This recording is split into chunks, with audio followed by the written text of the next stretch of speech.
ओम नमः शिवाय। हर हर महादेव। प्रिय शिव भक्तों, शिव पुराण की इस दिव्य कथा श्रृंखला में आपका हार्दिक स्वागत है। पिछले अध्याय में हमने देखा कि किस प्रकार भगवान शिव ने किरात यानी भील का वेश धारण किया और अर्जुन की परीक्षा लेने के लिए उस वन में पहुंचे। आज के अध्याय में हम जानेंगे कि भगवान शिव की यह अवधूत लीला कैसे आगे बढ़ी। हम सुनेंगे अर्जुन और शिवदूत के बीच का वार्तालाप, किरात वेशधारी शिव जी के साथ अर्जुन का भयंकर युद्ध, और फिर युद्ध के बाद जब अर्जुन शिव जी को पहचान लेंगे तो कैसे उनकी स्तुति करेंगे, और इस स्तुति से प्रसन्न होकर महादेव अर्जुन को कौन सा अमोघ वरदान देंगे। तो चलिए महादेव का ध्यान करते हुए इस कथा में प्रवेश करते हैं।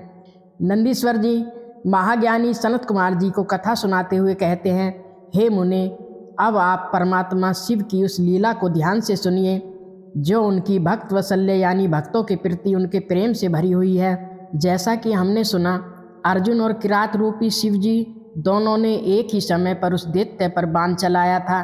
तब शिव जी ने उस बाण को वापस लाने के लिए तुरंत ही अपने एक अनुचर यानी सेवक को भेजा, और उधर से अर्जुन भी अपना बाण लेने के लिए उसी स्थान पर आ पहुँचे। इस प्रकार एक ही समय पर भगवान रुद्र के अनुचर और अर्जुन दोनों उस बाण को उठाने के लिए वहाँ आ पहुँचे। तब अर्जुन ने उस भील रूपी सेवक को डरा धमकाकर अपना बाण उठा लिया। अर्जुन को ऐसा करते देख उस अनुचर ने कहा, हे ऋषि सत्तम, आप इस बाण को क्यों ले रहे हैं? यह हमारा सहायक है, मतलब यह हमारा बाण है, इसे छोड़ दीजिए। भील राज के उस अनुचर यानी भीलों के राजा के सेवक द्वारा ऐसा कहे जाने पर मुनि श्रेष्ठ अर्जुन ने मन ही मन शंकर जी का स्मरण किया और फिर इस प्रकार बोले। अर्जुन ने कहा, अरे वंचर यानी वन में घूमने वाले, तू बड़ा मूर्ख है। तू बिना सोचे समझे यह क्या बक रहा है? इस बाण को तो मैंने अभी अभी छोड़ा है, फिर यह तेरा कैसे हो गया? इसकी धारियों और इसके पंखों पर मेरा ही नाम अंकित है, फिर यह तेरा कैसे हो गया? लगता है तेरा कुटिल स्वभाव यानी तेरी टेढ़ी बुद्धि आसानी से नहीं छूटेगी। नंदीश्वर जी आगे कहते हैं, हे मुने, अर्जुन का यह घमंड भरा कथन सुनकर यह भील रूपी गणेश्वर यानी शिव जी का गण हंसने लगा।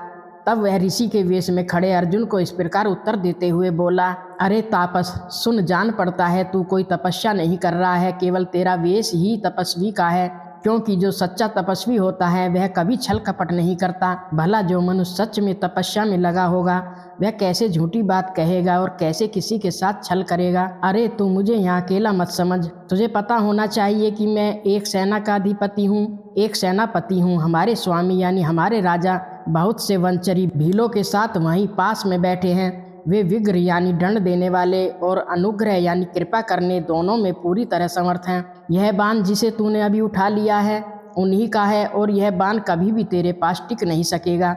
हे तापस, तू क्यों अपनी तपस्या का फल नष्ट करना चाहता है?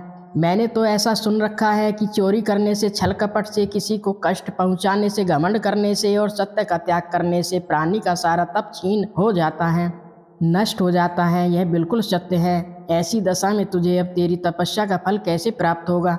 उस बाण को लेने से तू तप से यानी तपस्या से गिरा हुआ हो जाएगा, क्योंकि यह बात निश्चित है कि यह मेरे स्वामी का बाण है और तेरी रक्षा के लिए ही उन्होंने इसे छोड़ा था। इस बाण से तो उन्होंने तेरे शत्रु को मार ही डाला और फिर अपने बाण को भी सुरक्षित रखा है। तू तो महान कृतज्ञ और तपस्या में बांधा डालने वाला अमंगलकारी है। जब तू सत्य नहीं बोल रहा है तब फिर इस तप से सिद्धि यानी सफलता की इच्छा कैसे करता है? और यदि तुझे बाण से ही इतना प्रेम है तो मेरे स्वामी से मांग ले, वे स्वयं इस प्रकार के बहुत से बाण तुझे दे सकते हैं। मेरे स्वामी आज से यही मौजूद है, तो उनसे याचना क्यों नहीं करता? तू जो उपकार का बदला अपकार से देना चाहता है यह तेरे लिए बिल्कुल भी उचित नहीं है। अपनी यह चपलता यानी चंचलता छोड़ दे। नंदीश्वर जी आगे कहते हैं, हे शिवदूत की बातें सुनकर अर्जुन कुपित हो गए यानी बहुत क्रोधित हो गए, और उन्होंने उस दूत से कई बातें कहीं। दोनों में बड़ा विवाद हुआ, बड़ी बहस हुई। अंत में अर्जुन ने कहा, अरे वंचरी भील, तू मेरी सार बात यानी मुख्य बात सुन ले। जिस समय तेरा स्वामी यहाँ आएगा उस समय मैं उसे उसका फल चखाऊंगा। तेरे साथ युद्ध करना तो मुझे शोभा नहीं देता, इसलिए मैं तेरे स्वामी के साथ ही लोहा लूँगा, क्योंकि सिंह और गीदड़ का युद्ध तो केवल उपहास यानी मजाक के योग्य ही माना जाता है। ए भील, तूने मेरी बात तो सुन ली, अब तू मेरे महान बल को भी देखेगा। जा अपने स्वामी के पास लौट जा, अथवा जैसी तेरी इच्छा हो वैसा कर। नंदीश्वर जी आगे कहते हैं, हे मुने, अर्जुन के यूँ कहने पर वह भील सेवक जहाँ शिव अवतार सेनापति किरात विराजमान थे वहाँ गया और उन्हें भीलराज से अर्जुन का कहा हुआ सारा वचन विस्तार पूर्वक कह सुनाया। अपने दूत की बात सुनकर उन किरात को महान हर्ष हुआ, वे बहुत प्रसन्न हुए। तब भील रूपधारी भगवान शंकर अपनी पूरी सेना के साथ उस स्थान की ओर चल दिए। उधर पांडुपुत्र अर्जुन ने भी जब किरात की उस विशाल सेना को आते देखा तब वे भी अपना धनुष बांध लेकर सामने आकर डट गए। तदंतर किरात रूपी शिवजी ने फिर से उसी दूत को भेजा और उनके द्वारा भरतवंशी महात्मा अर्जुन से यो कहलाया। शिवजी ने किरात से कहलवाया, हे तपस्वी, तनिक हमारी इस विशाल सेना की ओर तो दृष्टिपात करो और अब भी समय है, तुम बांध छोड़कर जल्दी यहाँ से भाग जाओ, क्योंकि तुम इस समय एक सामान्य काम के लिए अपने प्राण गंवाना चाहते हो। तुम्हारा भाई पहले से ही दुख से पीड़ित है और तुम्हारी स्त्री द्रौपदी तो उनसे भी बढ़कर दुखी है। मेरा तो ऐसा विचार है कि यदि तुम हमसे युद्ध करोगे तो यह पृथ्वी भी तुम्हारे हाथ से चली जाएगी। नंदीश्वर जी आगे कहते हैं, हे मुने, जब अर्जुन की यह सब तरह से रक्षा करने के लिए किरात रूपधारी परमेश्वर शंभु शिवजी ने उनकी भक्ति की दृढ़ता की परीक्षा लेने के लिए ऐसी बात करी, तब वह शिवदूत उसी समय अर्जुन के पास पहुंचा और उनसे यह सारा वृत्तांत उनसे विस्तार पूर्वक कह सुनाया।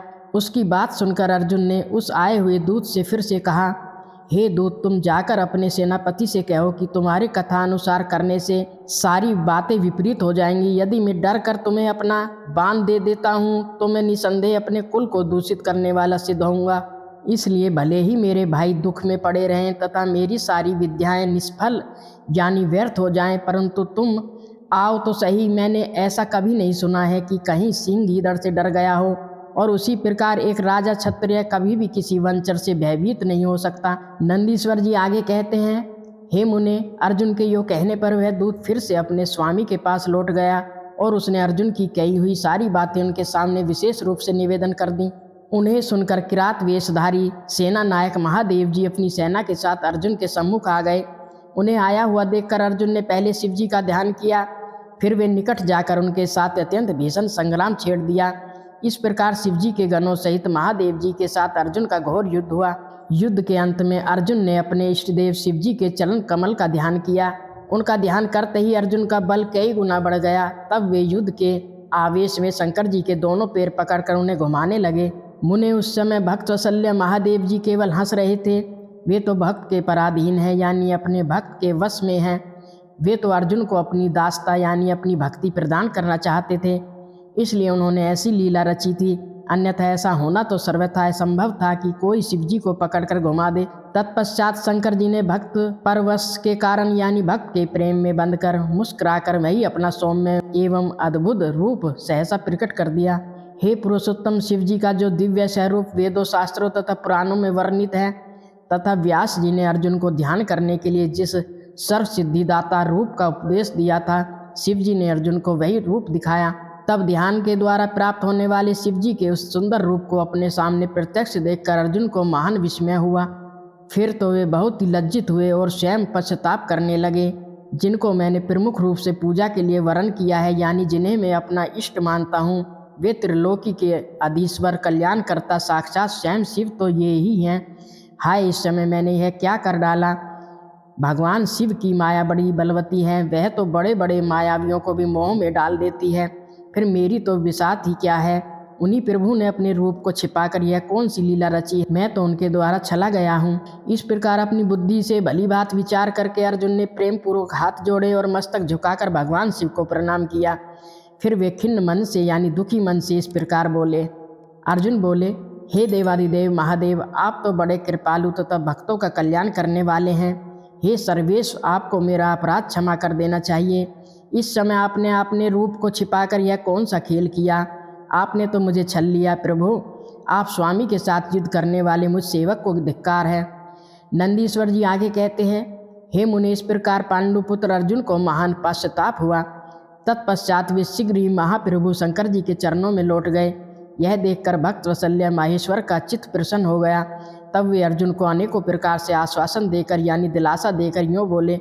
शंकर जी ने कहा, हे पार्थ, तुम मेरे परम भक्त हो, अतः खेद न करो यानी दुखी मत हो। यह तो मैंने आज तुम्हारी परीक्षा लेने के लिए ऐसी लीला रची थी, इसलिए तुम शोक का त्याग कर दो। नंदीश्वर जी आगे कहते हैं, हे मुने, यूँ कहकर भगवान शिव ने अपने दोनों हाथों से पकड़कर अर्जुन को उठा लिया और अपने तथा अपने गणों के साथ उनकी लाज का निवारण किया। फिर भक्त वत्सल्य भगवान शंकर वीरों में मान्य पांडु पुत्र अर्जुन को सब तरह से हर्ष यानी खुशी प्रदान करते हुए प्रेम पूर्वक बोले। शिवजी ने कहा, हे पांडवों में श्रेष्ठ अर्जुन, मैं तुम पर प्रसन्न हूँ, अतः अब तुम वर मांगो।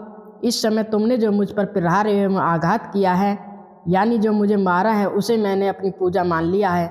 साथ यह तो मैंने अपनी इच्छा से किया है, इसमें तुम्हारा अपराध ही क्या है। अतः तुम्हारी जो भी लालसा यानी इच्छा हो वह मांग लो, क्योंकि मेरे पास कोई भी ऐसी वस्तु नहीं है जो तुम्हारे लिए न दे सकूं। यह जो कुछ भी है वह शत्रुओं में तुम्हारे यश और राज्य की स्थापना के लिए ही है। तुम्हें इसका दुख नहीं मानना चाहिए। अब तुम अपनी सारी घबराहट छोड़ो।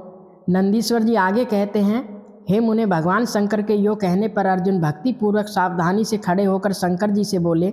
अर्जुन ने कहा, हे शंभु, आप तो बड़े उत्तम स्वामी हैं, आपको भक्त बहुत प्रिय हैं। हे देव, भला मैं आपकी करुणा का क्या वर्णन कर सकता हूँ। हे सदाशिव, आप तो बड़े कृपालु हैं। यूँ कहकर अर्जुन ने महाप्रभु शंकर की सद्भक्ति से युक्त एवं वेद सम्मत स्तुति यानी वेदों पर आधारित स्तुति आरंभ की। अर्जुन बोले, आप देवादिदेव को नमस्कार है, कैलाश पर वास करने वाले आपको प्रणाम है। हे सदाशिव, आपको अभिवादन है। हे पंचमुख परमेश्वर, आपको मैं सिर झुकाता हूँ। आप जटाधारी हैं तथा 3 नेत्रों से विभूषित हैं, आपको बारंबार नमस्कार है। आप प्रसन्न रूप वाले हैं तथा सहस्त्रों मुखों से युक्त हैं, आपको प्रणाम है। हे नीलकंठ, आपको मेरा नमस्कार प्राप्त हो। मैं सदोजात स्वरूप को अभिवादन करता हूँ। अपने बाएं अंग में गिरिजा माता पार्वती को धारण करने वाले वृषध्वज, आपको प्रणाम है। 10 भुजाओं वाले आप परमात्मा को पुनः पुनः अभिवादन है। आपके हाथों में डमरू और कपाल शोभा पाते हैं तथा आप मुंडों की माला धारण करने वाले हैं, आपको नमस्कार है। आपका श्री विग्रह शुद्ध स्फाटिक तथा निर्मल कपूर के समान गौर वर्ण है। आपके हाथ में पिनाक धनुष सुशोभित है तथा आप उत्तम त्रिशूल धारण किए हुए हैं, आपको प्रणाम है। हे गंगाधर, आप व्याघ्र चरम बाघ की खाल का उत्तरीय यानी दुपट्टा तथा गज चरम हाथी की खाल का वस्त्र लपेटने वाले हैं। आपके अंगों में नाग सर्प लिपटे रहते हैं, आपको बारंबार अभिवादन है। सुंदर लाल लाल चरणों वाले आपको नमस्कार है। नंदी आदि गणों द्वारा सेवित आप गणनायक को प्रणाम है। जो गणेश स्वरूप हैं, कार्तिकेय जिनके अनुगामी यानी पीछे चलने वाले हैं, जो भक्तों को भक्ति और मुक्ति प्रदान करने वाले हैं, उन आपको पुनः पुनः नमस्कार है। आप ही निर्गुण बिना गुणों वाले, आप ही सगुण गुणों के साथ आए हैं। आप ही रूप रहित हैं और आप ही रूपवान हैं। आप ही कला युक्त हैं तथा आप ही निष्कल कला रहित हैं, आपको मैं बारंबार सिर झुकाता हूँ। जिन्होंने मुझ पर अनुग्रह कृपा करने के लिए किरात का वेश धारण किया है, जो वीरों के साथ युद्ध करने से प्रेमी तथा नाना प्रकार की लीलाएं करने वाले हैं, उन माहेश्वर को बारंबार प्रणाम है। हे प्रभु, जगत में जो कुछ भी रूप दिखाई दे रहा है वह सब आपका ही तेज कहा जाता है। आप चिद्रूप हैं यानी शुद्ध चेतना स्वरूप हैं और अन्य वे भेद हैं यानी अलग अलग रूपों में त्रिलोकी की रमन कर रहे हैं, घूम रहे हैं। हे प्रभु, जैसे धूल के कणों की आकाश में उदय हुआ तारों की तथा बरसते हुए जल की बूंदों की गणना यानी गिनती नहीं की जा सकती, उसी प्रकार आपके गुणों की भी कोई संख्या नहीं है। हे नाथ, आपके गुणों की गणना करने में तो वेद भी समर्थ नहीं है। मैं तो एक मंदबुद्धि व्यक्ति हूँ, फिर मैं उनका वर्णन भला कैसे कर सकता हूँ। हे महेशान, आप जो कोई भी हैं, आपको मेरा नमस्कार है। हे महेश्वर, आप मेरे स्वामी हैं और मैं आपका दास हूँ, अतः आपको मुझ पर कृपा करनी चाहिए। नंदीश्वर जी आगे कहते हैं, हे मुने, अर्जुन द्वारा किए गए इस चैतन्य स्तुति को सुनकर भगवान शंकर का मन परम प्रसन्न हो गया। तब वे हंसते हुए फिर से अर्जुन से बोले। शंकर जी ने कहा, वत्स यानी पुत्र, अब अधिक कहने से क्या लाभ। तुम मेरी बात सुनो और अपना अभिष्ट वर यानी मनचाह वरदान मांग लो। इस समय तुम जो कुछ भी कहोगे वह सब तुम्हें प्रदान करूँगा। नंदीश्वर जी आगे कहते हैं, हे महर्षि शंकर जी के यो कहने पर अर्जुन ने हाथ जोड़कर नतमस्तक हो यानी सिर झुकाकर सदाशिव को प्रणाम किया और फिर प्रेम पूर्वक गदगद वाणी से यानी भावुक होकर कहना आरंभ किया। अर्जुन ने कहा, विभो, आप तो स्वयं ही अंतर्यामी रूप से सबके अंदर विराजमान हैं, अतः आप तो घट घट के जानने वाले हैं। ऐसी दशा में मैं आपसे क्या कहूँ, तथापि फिर भी मैं जो कुछ भी कहता हूँ उसे आप सुनिए। भगवान, मुझ पर शत्रुओं द्वारा जो संकट प्राप्त हुआ था वह तो आपके दर्शन मात्र से ही नष्ट हो गया। अब जिस प्रकार मुझे इस लोक में परासिद्धि यानी परम सफलता और विजय प्राप्त हो सके वैसी कृपा कीजिए। नंदीश्वर जी कहते हैं, हे मुने, इतना कहकर अर्जुन ने भक्त वत्सल्य भगवान शंकर को नमस्कार किया और फिर वे हाथ जोड़कर मस्तक झुकाए हुए उनके निकट खड़े हो गए। जब स्वामी शिवजी को यह ज्ञात हो गया कि यह पांडुपुत्र अर्जुन ने मेरा अन्य भक्त है, यानी जिसके मन में मेरे सिवा कोई और नहीं है, तब वे भी परम प्रसन्न हुए। फिर उन्होंने महेश्वर ने अपने पाशुपत नामक अस्त्र को, जो सर्वथा समस्त प्राणियों के लिए दुर्जय है, यानी जिसे कोई जीत नहीं सकता, वह अस्त्र अर्जुन को दे दिया और इस प्रकार कहा। शिवजी बोले, हे वत्स, मैंने तुम्हें अपना यह महान अस्त्र दे दिया है। इसे धारण करने से अब तुम समस्त शत्रुओं के लिए अजय हो जाओगे। जाओ, विजय लाभ करो। साथ ही मैं श्री कृष्ण से भी कहूँगा, वे तुम्हारी सहायता करेंगे, क्योंकि श्री कृष्ण मेरे आत्म स्वरूप, मेरे भक्त और मेरा ही कार्य करने वाले हैं। हे भारत, मेरे प्रभाव से तुम निष्कंटक राज्य यानी बिना किसी के बाधा का राज्य भोगो और अपने भाई युधिष्ठिर से सर्वदा नाना प्रकार के धर्म कार्य कराते रहो। नंदीश्वर जी कहते हैं, मुने, यों कहकर शंकर जी ने अर्जुन के मस्तक पर अपना कर कमल यानी कमल जैसा हाथ रख दिया और अर्जुन द्वारा पूजित हुए शीघ्र ही अंतर्ध्यान हो गए। इस प्रकार भगवान शंकर से वरदान और अस्त्र पाकर अर्जुन का मन प्रसन्न हो गया। तब वे अपने मुख्य गुरु शिवजी का भक्तिपूर्वक स्मरण करते हुए अपने आश्रम को लौट गए। वहाँ अर्जुन से मिलकर सभी भाइयों को ऐसा आनंद प्राप्त हुआ मानो मृतक शरीर में प्राण का संचार हो गया हो।